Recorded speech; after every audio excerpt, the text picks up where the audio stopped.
Today we're going to go into do a deep dive into ethical issues in the use of technology.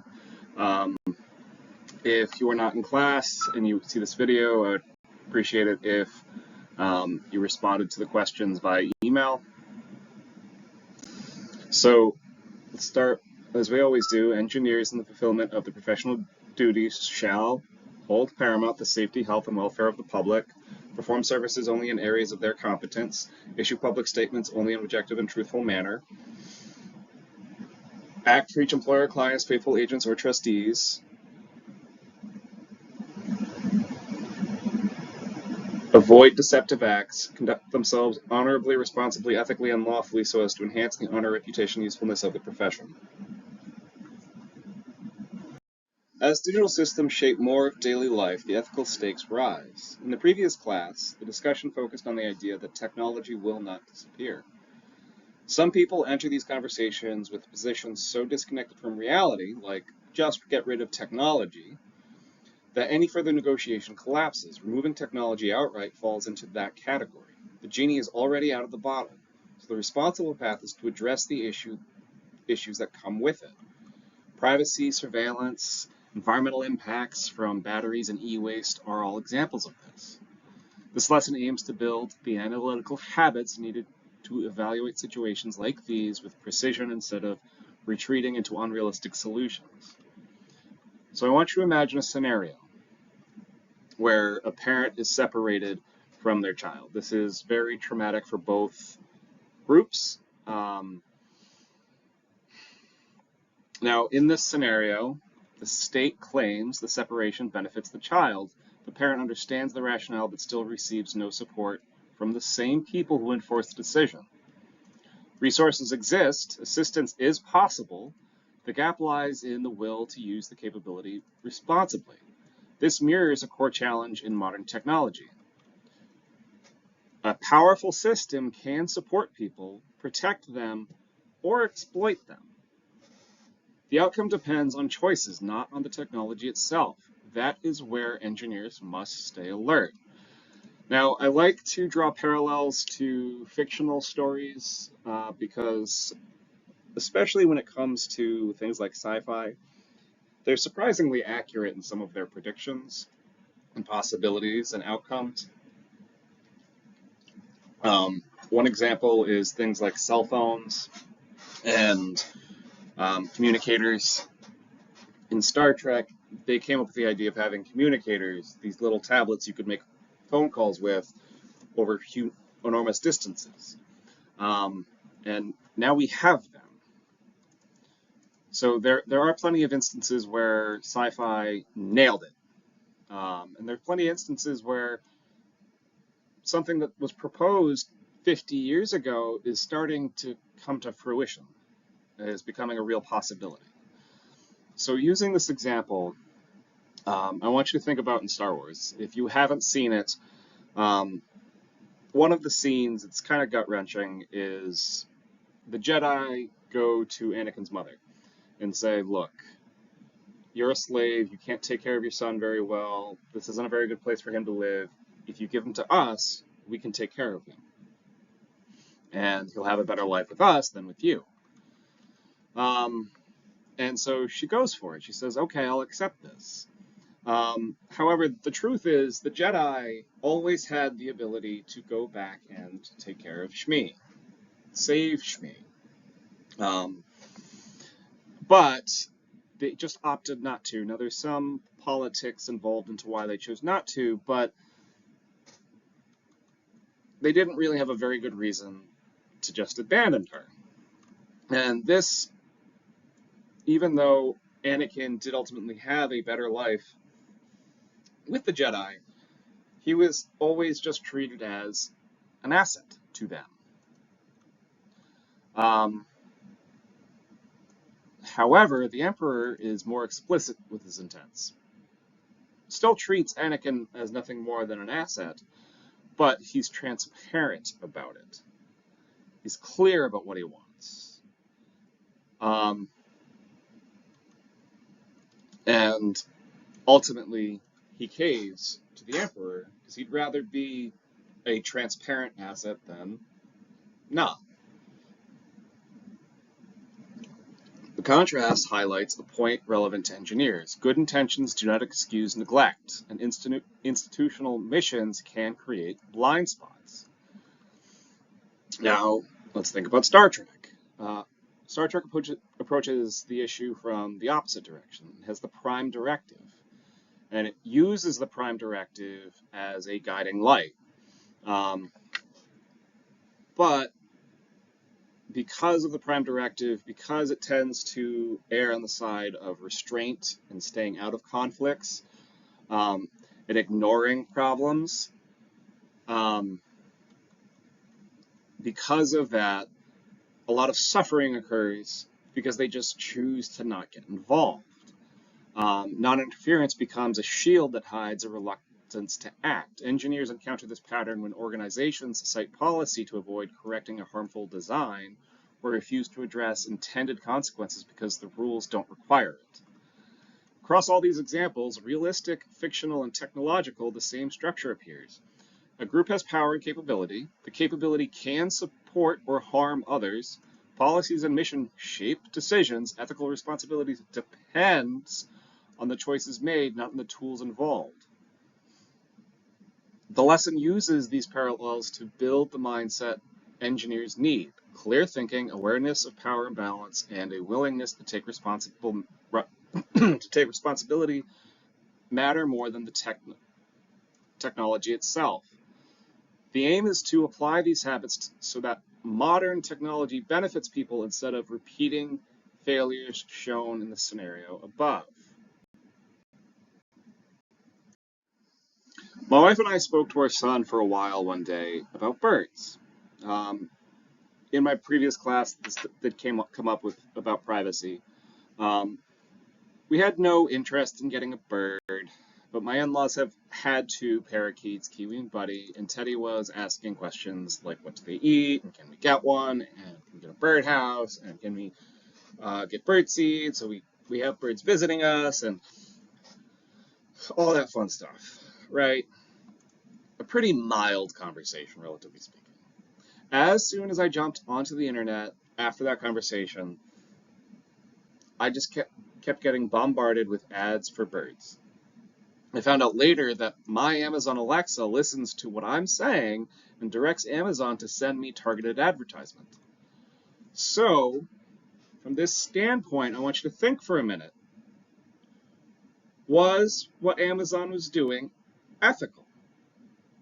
Technically speaking, I did sign a document saying that they could do that, so that way the Amazon Alexa would work, but is what they're doing ethical? That is to say, how well do they need to communicate that they're going to do that before it becomes an invasion of privacy? And in the event that it's recording and it hears something it shouldn't hear, how does it know when to and when not to share that information? So if we were in class, I'd actually wander around the room and start talking to people about it. If you're listening to this online, I want you to actually write down what you think. In 1984, Orwell describes a society where surveillance and information control eliminate any expectation of privacy. Big Brother watches every action, and even private thoughts can be treated as crimes. Winston Smith's job illustrates how deep that control goes. He spends his day altering past reports so the party's predictions always appear correct. When the party claims it met a quota it never met, Winston updates the records so reality matches the claim. The process hides failure, shapes belief, and reinforces the idea that the party is infallible. Modern systems operate differently, but the parallels are hard to ignore. Every online search, social media scroll, location ping, and camera pass produces a steady stream of data. That data can reveal what someone prefers, what someone avoids, and in many cases, what someone is likely to think next. With enough inputs, a company or platform can predict reactions with surprising accuracy.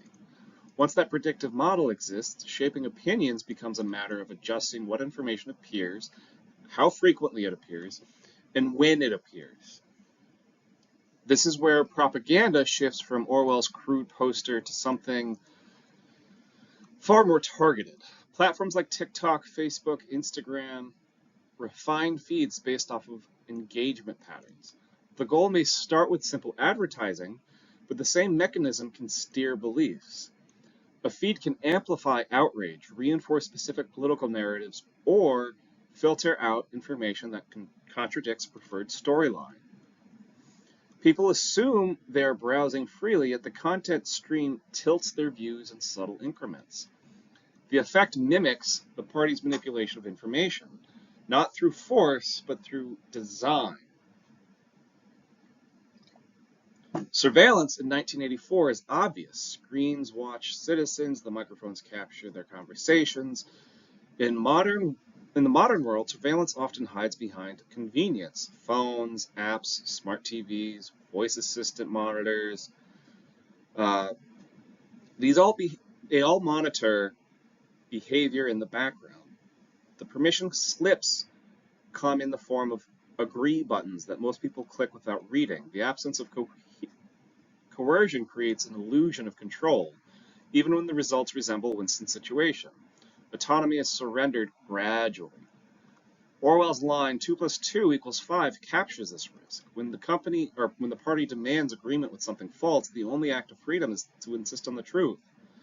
Today, the challenge takes a different shape. People encounter manipulated videos, misinformation campaigns, and doctored images engineered to erode confidence in what they witness. The pressure to doubt one's own perception no longer comes from a totalitarian state. It comes from algorithmic distortion, coordinated propaganda, and the intentional flooding of public space with noise.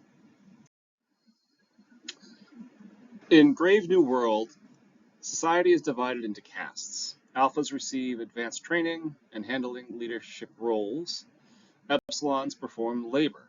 Technology keeps the system stable by shaping education, limiting access to experience, and making each group comfortable with its assigned place. The entertainment divide shows this clearly. The alphas and betas enjoy the feelies, full sensory films, and other high-end experiences. Lower castes receive simpler amusements like soma being a drug that just makes them happy. The state uses technology to reinforce this hierarchy by ensuring each group sees a different version of reality. If you watch Black Mirror, this is a recurring theme. A similar pattern appears in real world. Wealthy Americans can pay for tutoring, travel, extracurricular programs, specialized camps, and personalized academic support. Poor Americans cannot access those advantages. What often gets overlooked is the key point. When you actually observe the two groups side by side, their work ethic and intelligence are remarkably similar. The difference in outcome comes from unequal access to resources, not from inherent ability or effort. Because the wealthier group can stack opportunities early, they build stronger resumes, achieve higher measured performance, and face fewer barriers when applying to schools or jobs. The effect mirrors the caste system. Advantages compound over time and become self-reinforcing. Now, technology complicates this dynamic. On one hand, digital tools can reduce inequality.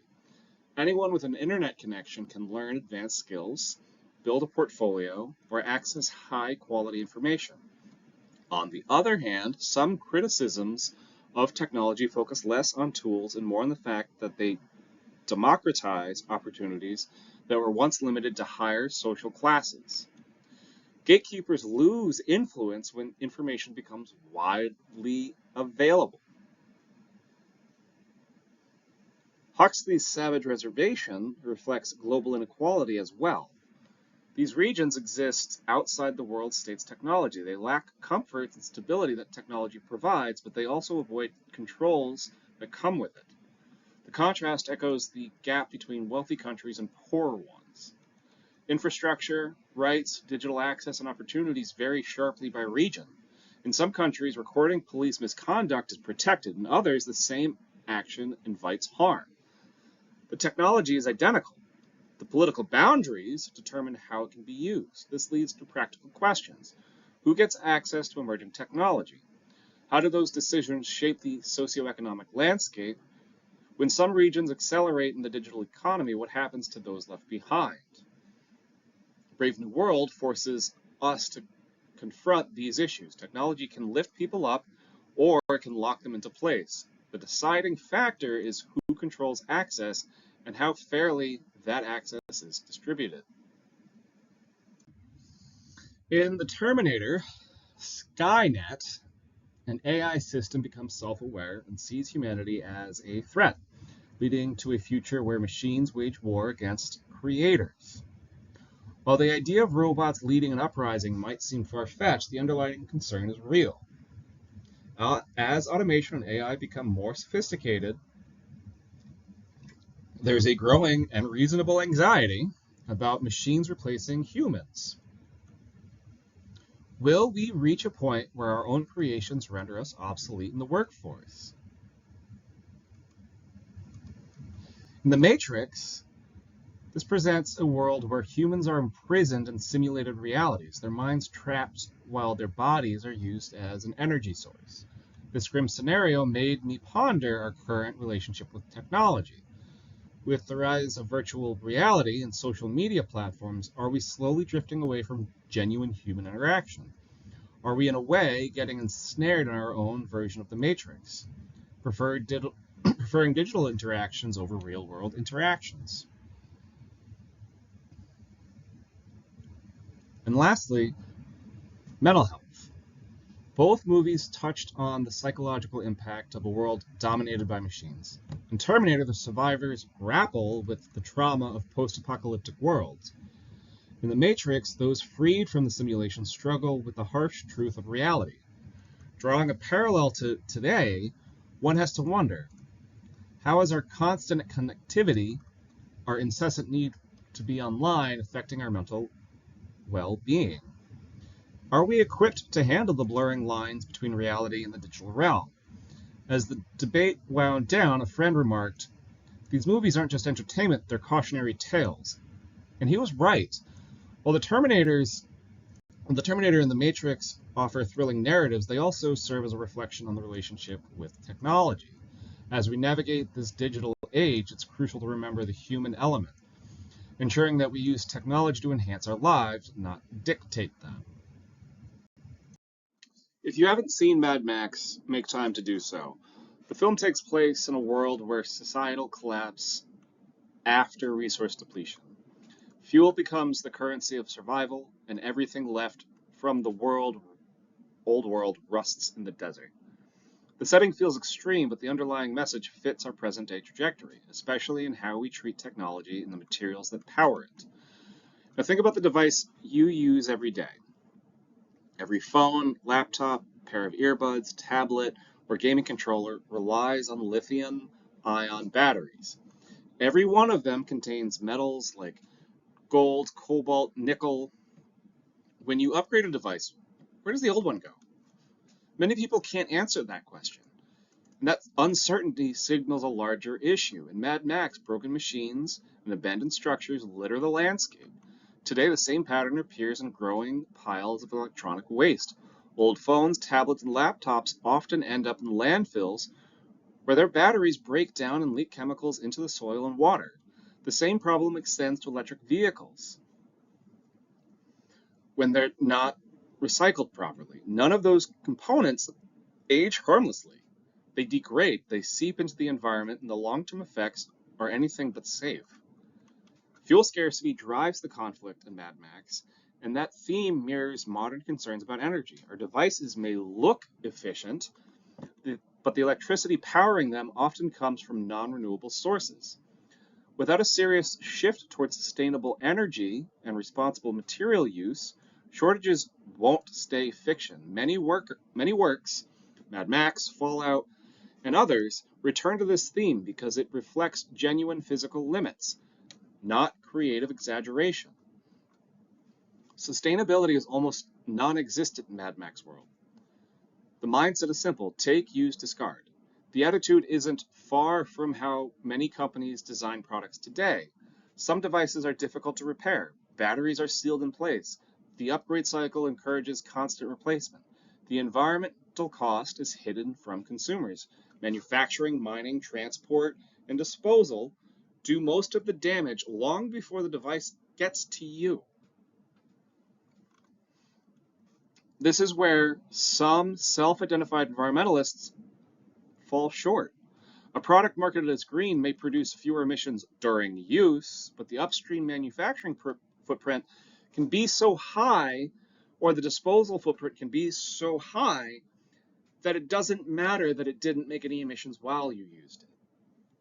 In some cases, using a conventional product for a long period of time has a less environmental impact than replacing it with a supposedly maintainable, sustainable alternative. The Mad Max films aren't predictions, but do highlight what happens when society ignores the long-term consequences of resource use. The takeaway is simple: if technology is going to shape the future, engineers need to ensure that sustainability isn't an afterthought. Responsible material sourcing, repairable design, long product lifespan, and realistic recycling solutions matter far more than marketing labels. The goal is to ensure that the progress doesn't come at the cost of the environment that supports it.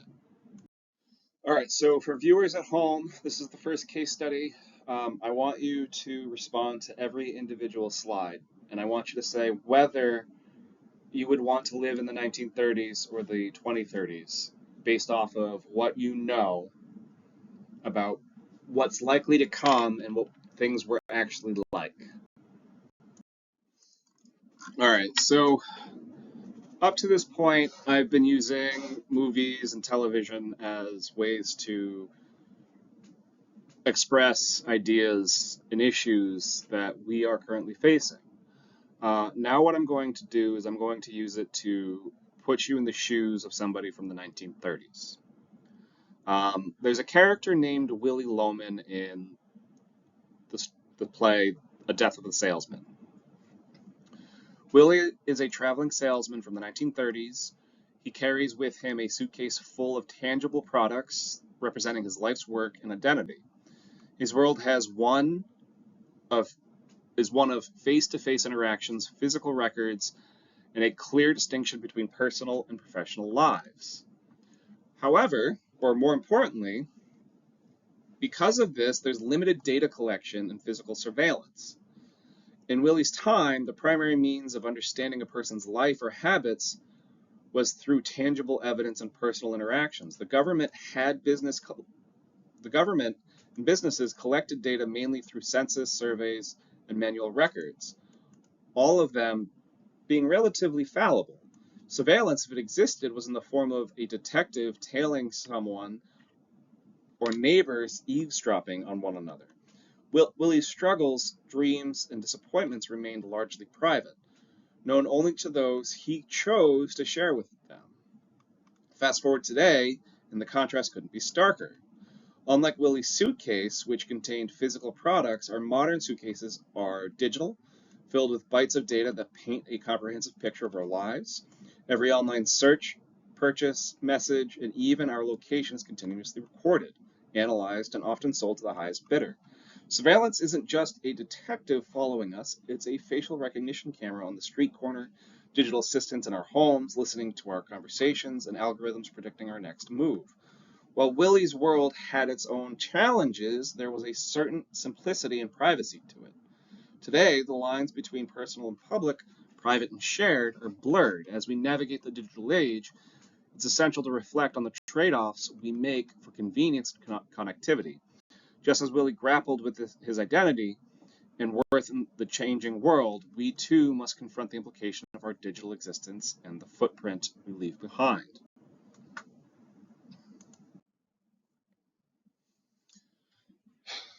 Willy Loman's world is one of tangible aspirations and struggles. Set in the 1930s, Willy's dreams are not of high-speed internet or the latest gadget, but owning a house with modern amenities, ensuring his family's upward mobility. What's interesting is Willie's dream was attainable in his time and is not for you. Um, Willie's New York home boasted a rotary telephone, a symbol of modernity and connection to the broader world. Yet, this was a luxury many in rural areas couldn't fathom. The divide of the area was stark. While urban households like the Lomans might have had electricity and telephone service, many rural homes were still lit by candle. With news traveling by word of mouth or the occasional radio broadcast. The aspirations of the time were grounded in the basic amenities, which represented progress and a better life. Fast forward a century, and the symbol of progress has shifted dramatically. Today, the Lomans family's descendants might be debating the merits of 5G connectivity or the latest smartphone device. The modern divide isn't just about having a phone. It's about the speed of your internet connection, the model of your smartphone, and the access to cutting-edge software. And this disparity isn't just domestic. While cities and developed nations are hubs of technology innovations, many regions and developing countries are still striving for consistent, basic internet access. Willy Loman's dreams were rooted in the tangible: a home, a refrigerator, steady job. Today's aspirations, while seemingly more abstract, are no less significant. They represent our desire to connect, to be part of the global conversation, and to ensure that no one is left behind in the digital age. As we reflect on technology disparities of our time, it's worth remembering that at the heart of all is the universal human desire to provide a better future for the next generation.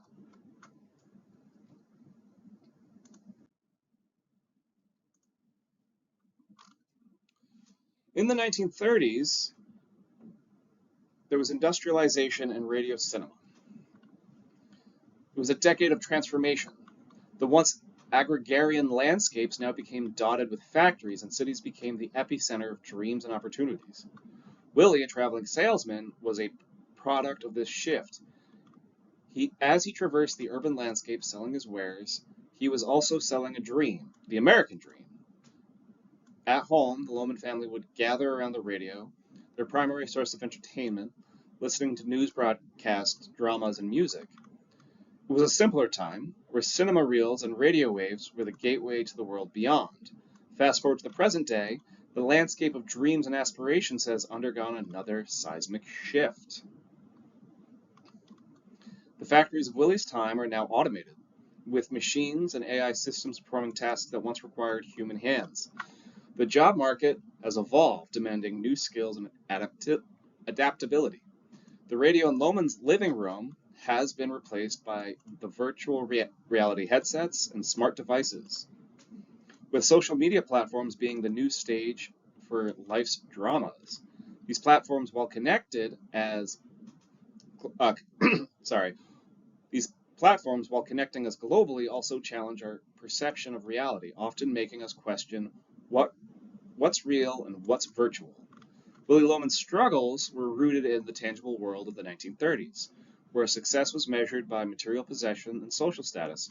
While the metrics of success might have evolved, the underlying human emotion remains unchanged. The desire for recognition, the fear of obsolescence, and the quest for purpose are as relevant today as they were in Willie's time.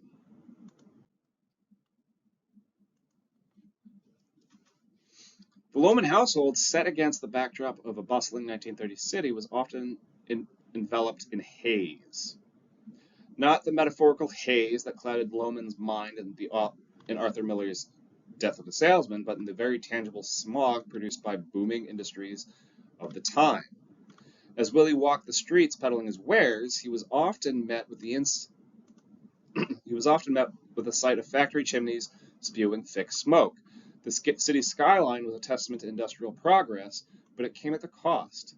The air was thick, the rivers, once clear, now carried the grime of progress, yet in the Loman household the concerns were more immediate: paying bills, securing sales, and achieving the American dream. Environmental consequences was in its infancy. Plastic, though invented, hadn't invaded every aspect of life. The world was on the brink of an environmental shift, but it was yet to realize the magnitude. Fast forward to today, and the repercussions of those industrial choices are evident. The smoggy days of Willie's era have given way to a broader environmental challenge. The world grapples with the effects of climate change, a direct result of choices made decades ago. The streets Willie once walked are now lined with electronic stores offering the latest gadgets, but with innovation comes obsolescence. The discarded remnants of yesterday's technology, the e-waste, pile up, joining the ever-present specter of plastic pollution. Willie Loman's dreams were of personal success, often at the cost of overlooking the bigger picture. Today, as we chase our aspirations, the environment serves as a constant reminder of the interconnectedness of our choices. The dream now is not just personal success, but a sustainable future for all. All right, so for this next case study, again, we're going to compare the 1930s to the 2030s.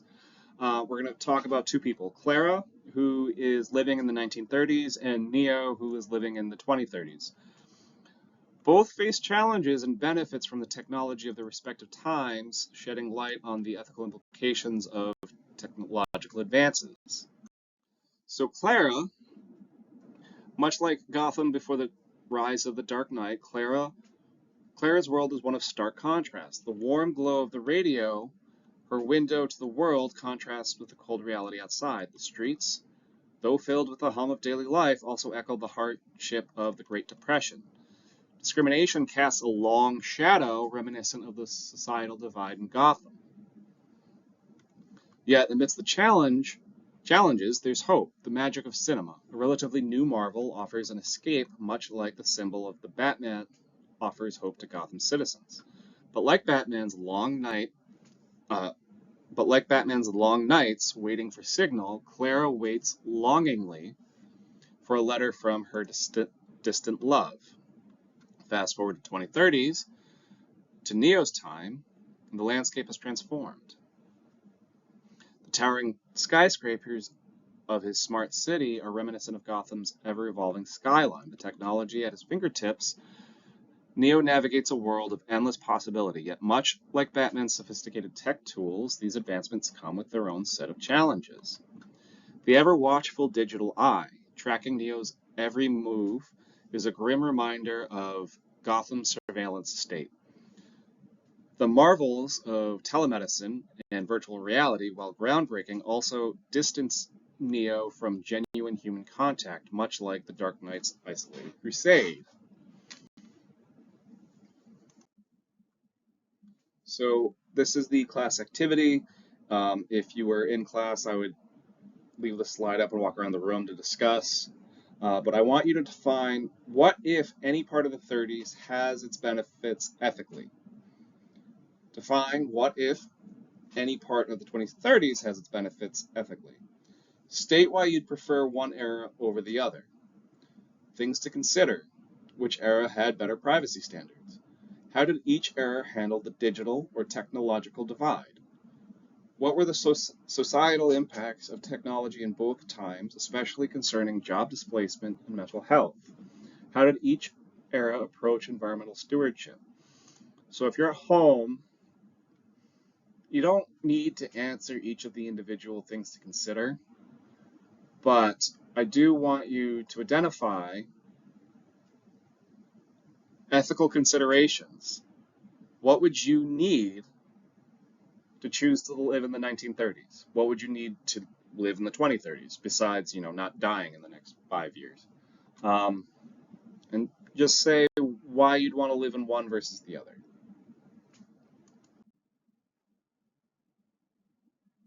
So as we near the conclusion of our discussion, let's take a moment to circle back and reflect on a pivotal theme we've explored.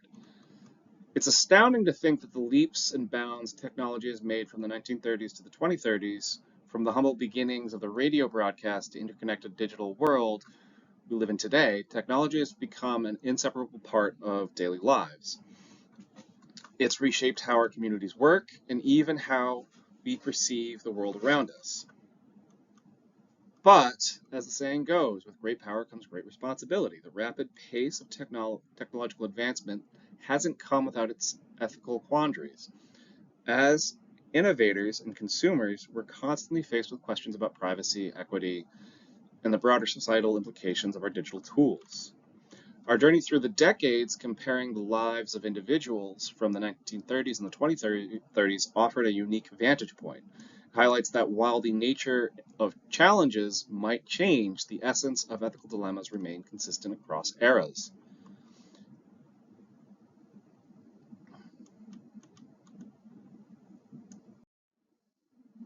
So, for closing remarks, I do want to point out, and this is coming from Steven Spielberg, so feel free to take what he has to say with a grain of salt. Um, but technology can be your best friend, or technology can be the biggest party pooper of our lives. It interrupts our own story, interrupts our ability to have a thought or a daydream, to imagine something wonderful, because we're too busy bridging the walk from the cafeteria back to the office on a cell phone. And he has a point. Um, Now, he's specifically talking about people obsessing over the phones, but it's really technology in general. Um, the way you use technology affects you, and the way people around you use technology affects you. And so it's on you as an engineer to make sure that the people in your lives, the people around you, are aware of the consequences of the technology they're using. And unfortunately, a big reality that you're going to find as you get older is a lot of people, they don't have the emotional or mental bandwidth to do that analysis, and you have to do it for them.